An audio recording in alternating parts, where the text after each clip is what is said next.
পড়েছি, যাতে এখন বাজে 6টা প্রায়। আমরা এখন যাব শালিমার, ওখান থেকে আমরা আরণ্যক ধরবো, আরণ্যক এক্সপ্রেস। তো চলো। আমরা চলেছি গনগনিতে, অর্থাৎ লাল মাটির দেশে।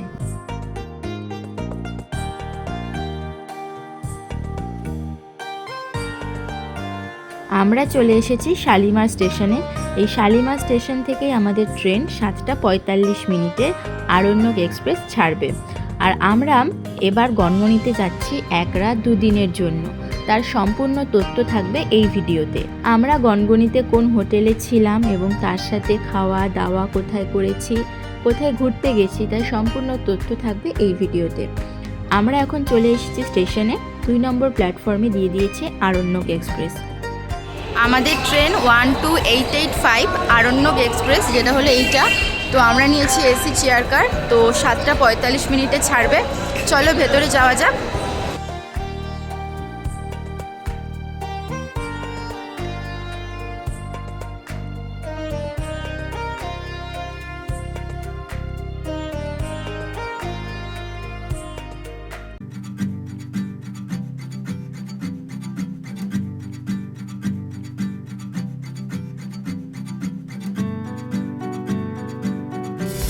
খাবে স্যার বালি ভাজা মুড়ি খাবে, চন্দ্রমুখী আলু দিয়ে মুড়ি, ভাজা করে মুড়ি খান, ঝাল মুড়ি। छोटी छोटी राहें मिलके कहीं दूर दूर मंजिल पर जाएगी, कभी छाँव छाँव कहीं धूप सताएगी। আমরা চলে এসেছি গড়বেতা স্টেশনে। 10:50 আরণ্যক এক্সপ্রেস আমাদের নামিয়ে দিয়েছে গড়বেতা স্টেশনে। এবার এখান থেকে আমাদের আগের থেকেই টোটো বলা ছিল। আমরা যে টোটো কাকার সাথে পুরো গনগনি ঘুরে বেরিয়েছি তার ফোন নাম্বার তোমাদের সাথে শেয়ার করব। চাইলে তোমরাও কাকার সাথে ঘুরতে পারো। খুব সুন্দর আমাদের ঘুরিয়েছে এবং অনেক রকম তথ্য যেগুলো আমরা জানতাম না সেগুলো আমরা জানতে পেরেছি। আমরা স্টেশনের সামনে থেকেই পেয়ে গেছিলাম কাকাকে। আর এখান থেকে তোমরা আসলে অনেক টোটো পাবে, পরপর অনেক টোটো অটো দাঁড়িয়ে রয়েছে। আমরা এখন যাচ্ছি ব্রেকফাস্ট করতে। কাকা বলল এখানে একটা খুব সুন্দর জায়গা রয়েছে, আমি তার নাম জানি না, তবে আমি এই জায়গাটার নাম দিয়েছি বকুলতলা। কারণ বকুল গাছের নিচেই এত সুন্দর একটা খাবার জায়গা আমি কখনো এটা কলকাতায় দেখতে পাইনি। আর গ্রাম আমার সত্যি কথা বলতে খুবই পছন্দ। অনেক বছর পর আমি যাচ্ছি গনগনিতে। এত সুন্দর ওখানকার প্রকৃতি, সবুজে ঘেরা একটা জায়গা, এখানে আসলে বারবার কিন্তু আসতে মন চাইবে। আমরা হোটেল যাওয়ার আগেই এখান থেকে ব্রেকফাস্টটা সেরে নিয়েছিলাম। চাইলে তোমরাও কিন্তু এখান থেকে ব্রেকফাস্ট করে যেতে পারো। তো এখানে অনেক কিছু পাওয়া যায়। এখানে লুচি, তারপর এখানে দেখলাম সকাল সকালে এনারা চপ বিক্রি করেন, আলুর চপ, বেগুনি পাওয়া যাচ্ছে। এছাড়া ঘুগনি, মুড়ি, পেটাই পরোটাও পাওয়া যায়। তো তোমরা তোমাদের পছন্দ অনুযায়ী খাবার খেতে পারো। আর পেটাই পরোটাটা যেহেতু আমরা কলকাতায় পাই না, সেই জন্য আমরা ওখানে ব্রেকফাস্ট করেছিলাম পেটাই পরোটা, তার সাথে ঘুগনি দিয়ে। আর এখানে পেটাই পরোটা হচ্ছে।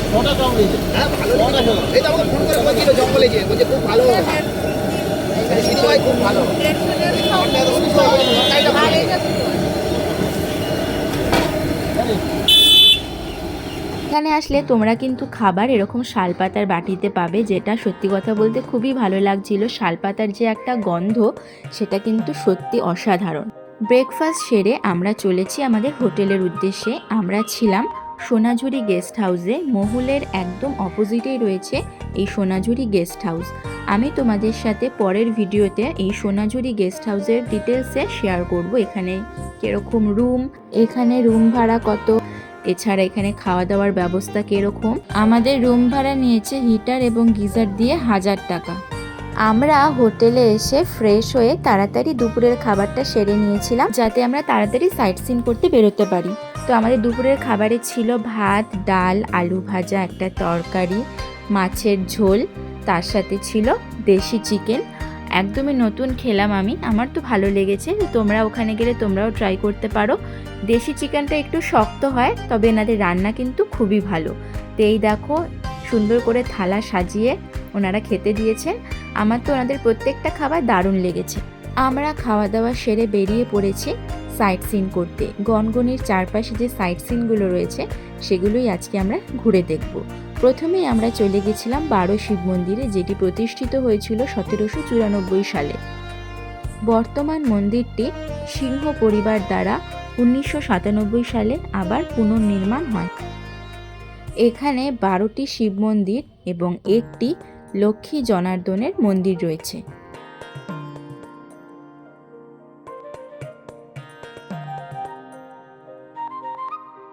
এই মন্দিরের পেছন দিকে রয়েছে একটি পুকুর ঘাট। শোনা যায় আগে নাকি শিলাবতী নদীর যাওয়ার জলপথ ছিল এখান থেকে। 12 শিব মন্দির দেখে আমরা এবার চলেছি সর্বমঙ্গলা মায়ের মন্দিরে। গড়বেতায় অনেক মন্দির রয়েছে, তার মধ্যে এই সর্বমঙ্গলা মায়ের মন্দির বিশেষ উল্লেখযোগ্য। সাধারণত হিন্দু ধর্মে কোনো মন্দিরের দরজা উত্তরমুখী হয় না, পশ্চিমমুখী হয় নয়তো দক্ষিণমুখী হয়, কিন্তু এই সর্বমঙ্গলা মায়ের মন্দিরে বিশেষ উল্লেখযোগ্য হলো এই মন্দিরের দরজা উত্তরমুখী। কথিত আছে উজ্জয়িনীর রাজা বিক্রমাদিত্য এই মন্দিরটি প্রতিষ্ঠা করেন। রাজা বিক্রমাদিত্য মাঠ থেকে পাওয়া আধ্যাত্মিক শক্তি পরীক্ষা করার জন্য তালবেতালকে নির্দেশ দেয় এই মন্দিরের দরজা উত্তরমুখী করার জন্য। তালবেতাল তাই করে, মন্দিরটি ঘুরিয়ে তার মুখ উত্তরমুখী করেন এবং বলা হয় তাল এবং বেতাল থেকেই গড়বেতার নাম এসেছে। মন্দিরের ভেতর সম্পূর্ণভাবে মার ছবি এবং ভিডিও করা নিষেধ। তোমরা চাইলে বাইরের থেকে এরকম মার ছবি কিনতে পারো। সর্বমঙ্গলা মায়ের মন্দির থেকে মাত্র 5 মিনিটের দূরত্বেই রয়েছে আকুর শিব মন্দির।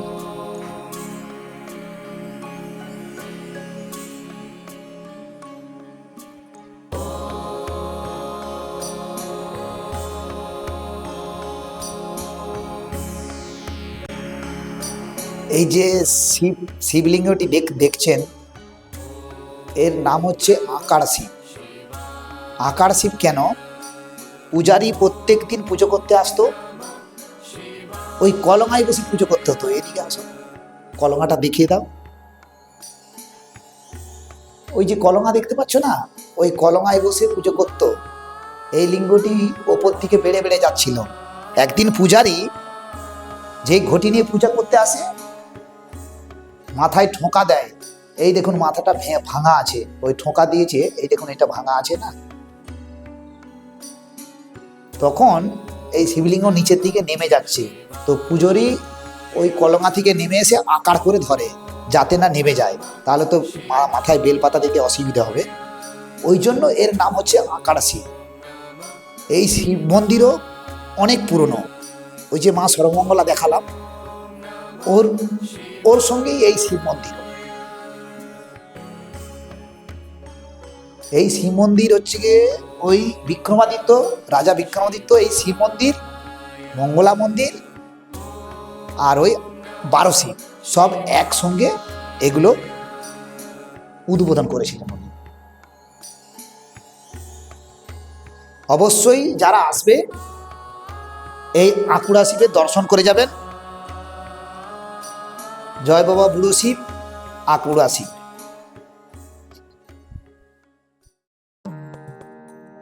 আকুড়া শিবকে দর্শন করে আমরা চলে এসেছি মা চামুণ্ডা কালীকে দর্শন করতে।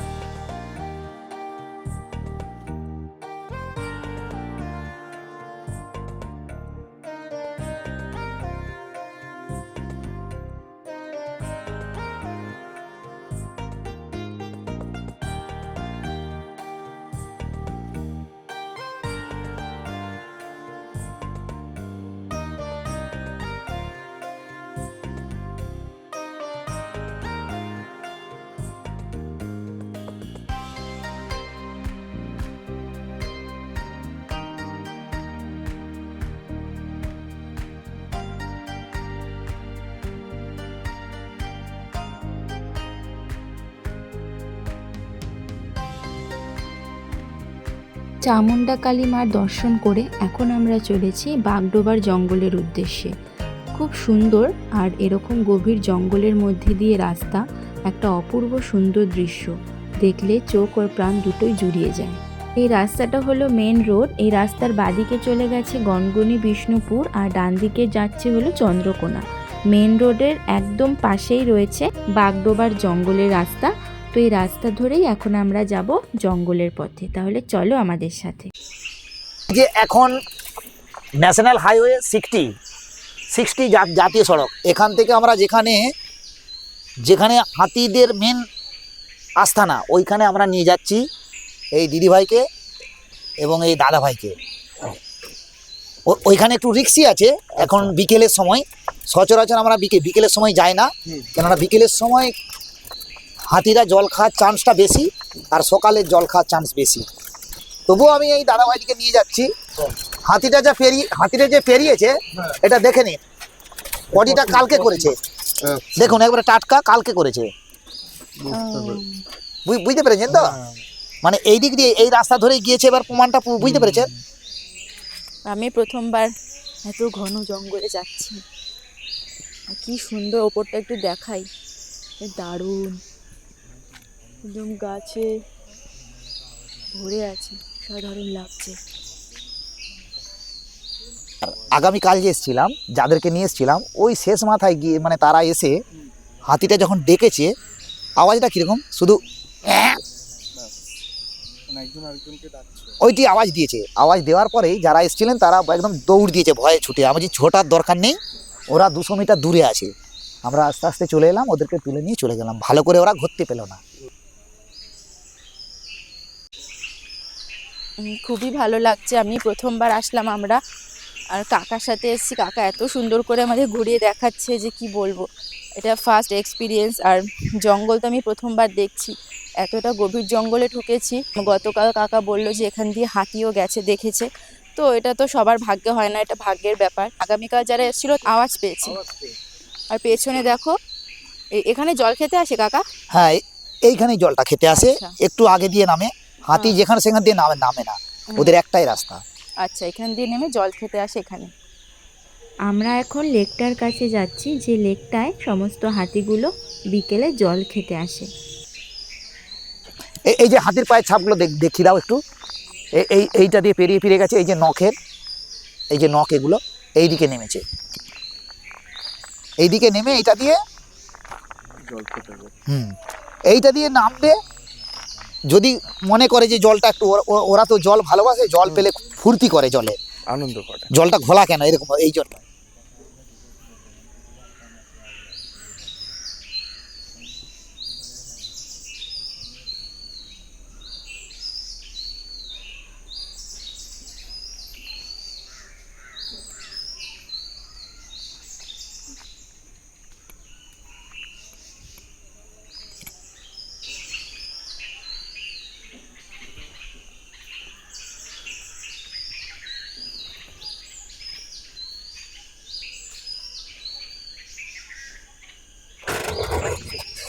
এই দিদিভাই দিকে বাগডোবার জঙ্গল দেখিয়ে আমি এখন, এটা হচ্ছে সোনাঝুরির জঙ্গল।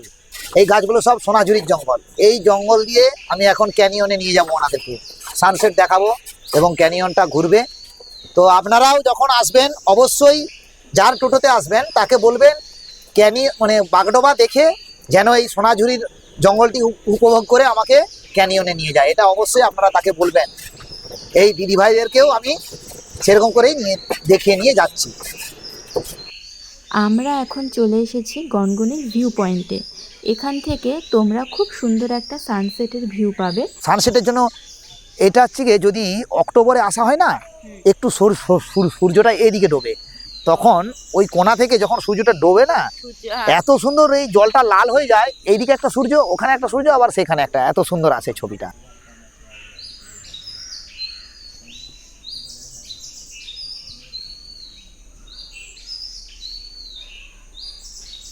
দেখো, একটা ছোট্ট মেলার মতো বসেছে, ছোট্ট মেলা। যাওয়ার পথে আমরা দেখলাম, তাই ভাবলাম একটু ভিডিও করি। আর আমরা এই দোকানটা থেকে একটু চা খাচ্ছি। এই যে কাকার চেনা জানা, এই যে মা তারা হোটেল আর রেস্টুরেন্ট। আমরা গ্র্যান্ড ক্যানিয়ন দেখে ফিরছি, তো সেই সময় এই জায়গাটা খুব সুন্দর। অনেক দোকানপাট রয়েছে, মেলার মতো ছোট্টখাট্ট মেলা। এদিকেও রয়েছে, এই দেখো বাচ্চাদের খেলনা, বেলুন, আইসক্রিম, ফুচকাও আছে এখানে। এটা কি হচ্ছে, এটা চায়ের দোকান। তো খুব সুন্দর, দারুণ সুন্দর। গ্র্যান্ড ক্যানিয়ন দেখতে আসলে এখানে কিন্তু প্রচুর খাবার দোকান রয়েছে, তোমরা এখান থেকে যে কোনো দোকান থেকে খেতে পারো। তো আমরা বিকেলে একটু গরম গরম চা খেলাম।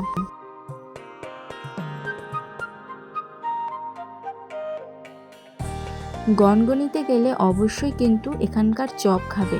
মেদিনীপুরের চপ কিন্তু বিখ্যাত।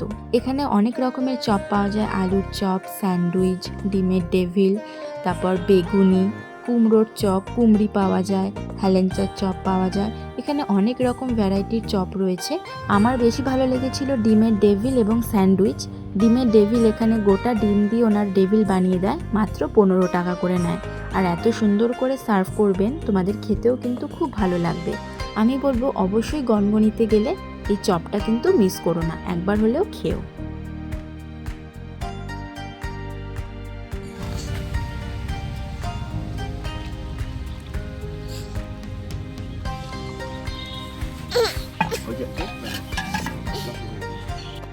এখন আমি খাচ্ছি একদম খাঁটি খেজুরের রস, যেটা আমাদের কলকাতায় তো ভাবাই যায় না, একদম অরিজিনাল, সবেই গাছ থেকে নামিয়ে আমরা পেলাম। এখানে গুড় তৈরি হচ্ছে এভাবে।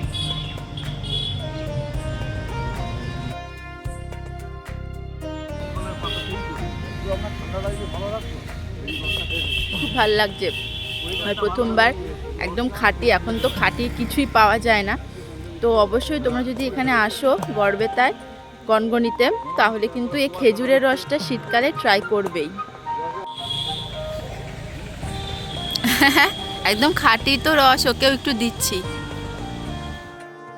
আমরা দ্বিতীয় দিন বেরিয়ে পড়েছি গনগনির উদ্দেশ্যে। আমরা খুব ভোরবেলা যেহেতু উঠেছি, সেজন্য অনেকটা ভোরেই আমরা গনগনি চলে এসেছি।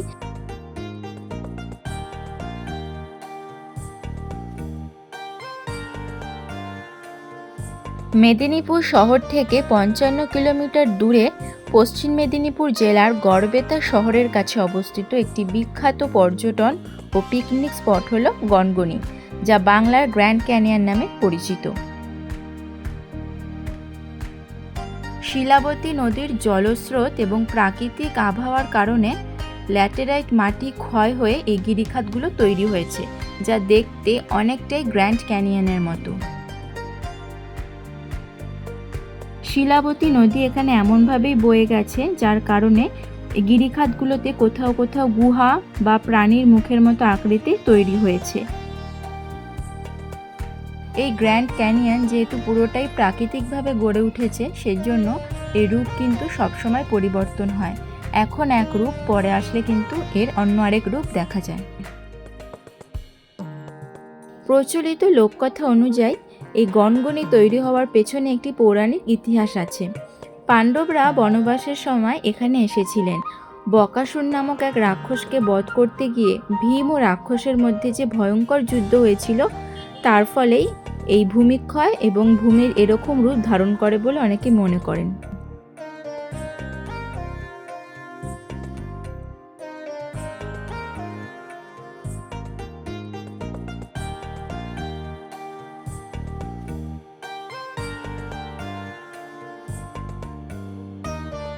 আমরা এখন চলে এসেছি গনগনি পার্ক এবং ওয়াচ টাওয়ারের ভেতরে পার্ক রয়েছে এবং থাকার জন্য এরকম ছোট ছোট সরকারি কটেজ রয়েছে। আমি তোমাদের সাথে পরের ভিডিওতে ডিটেলসে শেয়ার করব। ওয়াচ টাওয়ারের ওপর থেকে পুরো গনগনির 360 ভিউটা দেখতে অসাধারণ লাগবে। আমিও দেখছি, তোমরাও এই দৃশ্য উপভোগ করো।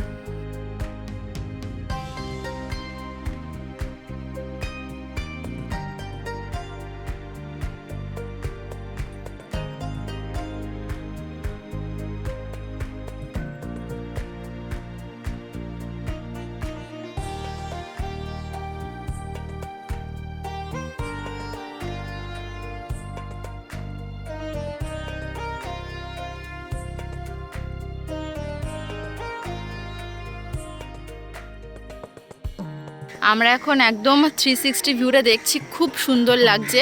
তোমার কেমন লাগছে গো? আমার খুব সুন্দর লাগছে, ওরও ভালো লাগছে। একদম সামনে শিলাবতী নদী, তার পাশেই আমাদের যে বেঙ্গল, হ্যাঁ পুরোটাই ন্যাচারাল। তো বেঙ্গলের যে গ্র্যান্ড ক্যানিয়ন সেটা দেখতে পাবে, খুব সুন্দর লাগবে।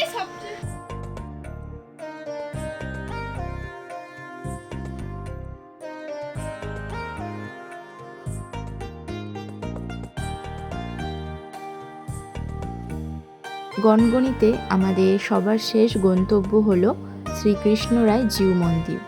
এখানেই আজকে আমরা ভোগ খেয়ে বাড়ির পথে রওনা দেব। তো এই মন্দিরটি একদম শিলাবতী নদীর পাশেই রয়েছে। এই নদীর ওপর থেকে পরপর সিঁড়ি উঠে গেছে মন্দিরের পথে, অপূর্ব লাগছিল। তোমরা গনগনিতে আসলে অবশ্যই এই শ্রীকৃষ্ণ রায় জিউ মন্দিরে অবশ্যই এসো। এছাড়া মন্দিরটি খুব সুন্দর করে সাজানো, মন্দিরের গায়ে এরকম ছোট ছোট টেরাকোটার সমস্ত মূর্তি দিয়ে সাজানো রয়েছে। আর সবথেকে অপূর্ব রূপ হচ্ছে এখানে রাধা কৃষ্ণ। এখানে কৃষ্ণ হলো কোষ্ঠী পাথরের এবং রাধা হলো অষ্টধাতুর তৈরি। এই মন্দিরটি প্রায় 700 বছরের পুরনো মন্দির। তবে 700 বছরের আগেও শোনা যায় যে এইখানে আরেকটা ছোট্ট মন্দির ছিল, যেটি শিলাবতী নদীর গর্ভে চলে যায়। তারপরে এই মন্দিরটি এত উঁচু করে বানানো হয়েছিল।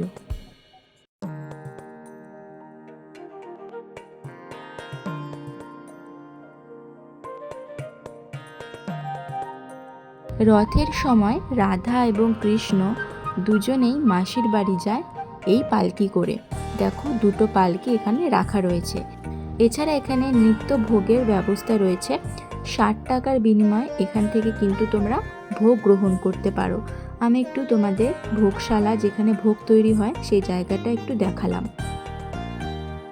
এখানে নিত্য 500 থেকে 1000 ভক্ত বসে ভোগ গ্রহণ করে, কখনো কখনো সেটা বেড়ে 1500ও হয়ে যায়।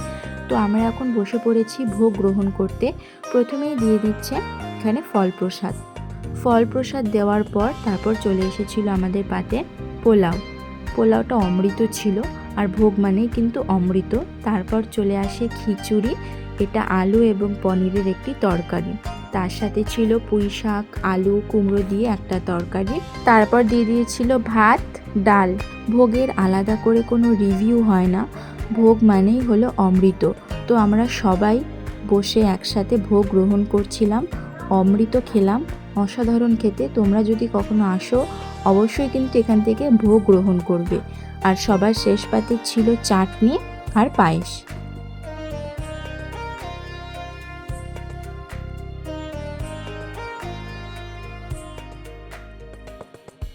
যে কৃষ্ণরায়জি নিজ মন্দিরে গিয়েছিলাম, এই যে রথটা দেখছো, ওই নিজ মন্দির থেকে কৃষ্ণ রাধিকা রথের দিন আসবে, এই রথে চড়াবে। রথে চড়িয়ে তারপরে রথ টানতে টানতে ওই মাসি বাড়িতে নিয়ে যাবে। মাসি বাড়িতে কৃষ্ণ রাধিকাকে নামিয়ে ওখানে রাস পর্যন্ত এইখানেই পুজো হবে, আর এইখানেই সব পুণ্যার্থীরা আসবে।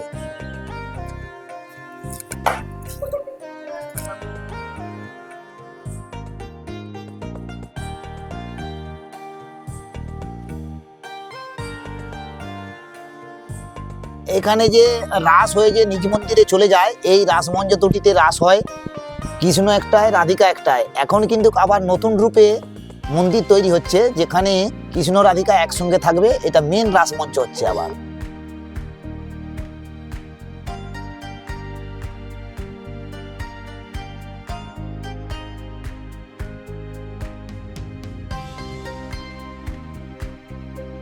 এরপর আমরা বাড়ির পথে রওনা দিই 12886 আরণ্যক এক্সপ্রেস ধরে, যেটা বিকেল 4:13 গড়বেতা স্টেশন থেকে ছাড়বে। তাহলে আমাদের এই ভিডিও তোমাদের কেমন লাগলো আমাকে কমেন্ট করে জানিও।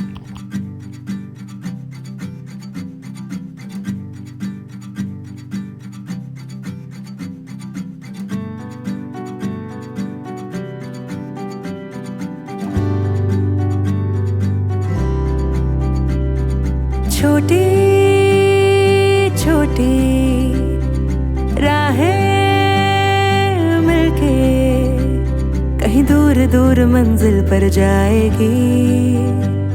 कभी छाँव छाँव कहीं धूप सताएगी। लंबी लंबी दूरी भी यूं ही चलते चलते कम होती जाएगी। कभी छाओ छाओ कहीं धूप सताएगी सफर अनजान